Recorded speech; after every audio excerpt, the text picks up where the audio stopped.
Pernah nggak sih kamu mau ceritain ulang satu pengalaman yang seru banget, tapi pas diceritain, kok rasanya kurang greget ya? Nah, hari ini kita bakal bongkar resep rahasianya, cetak biru buat mengubah kenangan jadi kisah yang memikat dengan menguasai teks rekon. Kita semua pasti pernah ngalamin ini. Punya cerita liburan yang luar biasa, atau mungkin kejadian lucu yang bikin ngakak, tapi pas diceritain ulang, kok malah jadi garing? Seringkali masalahnya itu bukan di ceritanya loh, tapi di cara kita menyampaikannya. Nah, ternyata ada loh sebuah alat khusus, sebuah kerangka yang memang dirancang khusus untuk menyusun cerita-cerita masa lalu biar runtut dan pastinya menarik. Alat ini namanya text record. Gampangnya gini, ini adalah teks yang tugasnya menceritakan kembali sebuah peristiwa atau pengalaman di masa lalu. Dan yang paling penting, secara berurutan.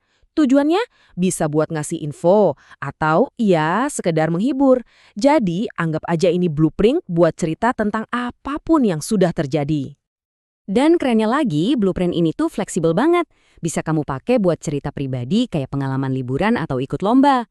Bisa juga buat yang faktual dan objektif. Contohnya laporan percobaan sains atau bahkan laporan polisi. Atau kalau mau lebih kreatif, bisa juga buat cerita imajinatif, di mana kamu bercerita fiksi seolah-olah itu beneran terjadi. Setiap cerita rekon yang bagus itu dibangun di atas fondasi 3 bagian yang sama. Ini struktur wajibnya, nggak bisa ditawar. Yuk kita lihat satu persatu. Pertama ada orientasi. Ini kayak pembukaan film. Di sini kamu siapin panggungnya. Siapa aja yang terlibat, di mana lokasinya, kapan kejadiannya. Kedua, rangkaian peristiwa. Nah ini jantung ceritanya. Kamu ceritain semua kejadiannya secara berurutan. Dan yang terakhir, reorientasi. Ini adalah penutupnya, tempat kamu berbagi kesan, perasaan, atau pelajaran yang kamu dapat dari pengalaman itu. Cerita yang bagus itu harus terus bergerak maju kan? Terus, apa dong mesin penggeraknya? Jawabannya ada di pilihan kata-kata yang kita pakai. Ingat ya, kekuatan sebuah cerita itu ada di aksinya. Makanya kita harus pakai kata kerja aksi yang kuat, biar setiap kejadian itu terasa hidup. Tanpa aksi, cerita kita cuma jadi kayak kumpulan foto, statis, bukan film yang bergerak dinamis. Coba deh lihat bedanya di sini. Di kiri, kalimatnya cuma, kami ada di Ubud. Datar banget kan? Sekarang bandingkan sama yang di kanan. Kami menjelajahi Ubud, menikmati keindahan sawah. Tiba-tiba ada pergerakan, ada tujuan. Kata menjelajahi dan menikmati ini langsung bikin ceritanya jadi hidup dan kita bisa ikut ngebayangin. Tentu aja, rangkaian aksi tadi harus nyambung dengan mulus biar ceritanya nggak lompat-lompat. Nah, disinilah peran kata hubung temporal. Kata-kata kayak kemudian, setelah itu, keesokan harinya, itu fungsinya kayak engsel waktu, yang nyambungin satu peristiwa ke peristiwa berikutnya secara logis. Oke, struktur dan mesinnya udah siap.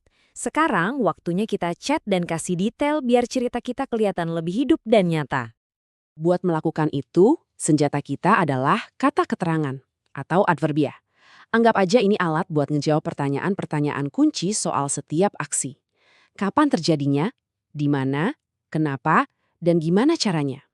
Lihat deh, tiap jenis keterangan ini punya fungsinya sendiri.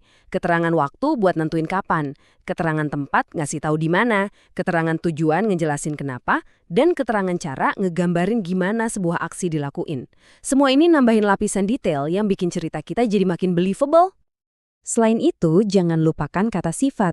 Kata-kata kayak menakjubkan atau hijau pekat itu ibarat kuas lukis kamu. Kata-kata inilah yang ngegambarin benda dan suasana. Bikin pembaca bisa ngebayangin dunia yang kamu ceritakan dengan lebih jelas. Oke, cerita kita udah solid. Detailnya juga udah ada. Tapi, gimana caranya biar cerita ini nggak cuma bagus, tapi bener-bener nempel di ingatan orang? Yuk, kita masuk ke level selanjutnya. Disinilah majas atau gaya bahasa masuk. Kalau tadi struktur itu kerangka bangunannya, nah majas ini adalah dekorasi dan sentuhan seninya. Fungsinya buat menciptakan efek emosional dan visual yang kuat banget. Coba lihat contoh ini ya. Kita bisa aja bilang, ombaknya besar. Informatif sih, tapi ya gitu aja kan. Nggak terlalu menggugah imajinasi.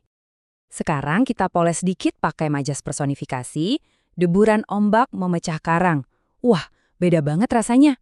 Tiba-tiba ombaknya seolah-olah hidup, punya kekuatan dan niat. Gambaran yang muncul di kepala kita jadi jauh lebih kuat dan dramatis. Itulah kekuatan majas.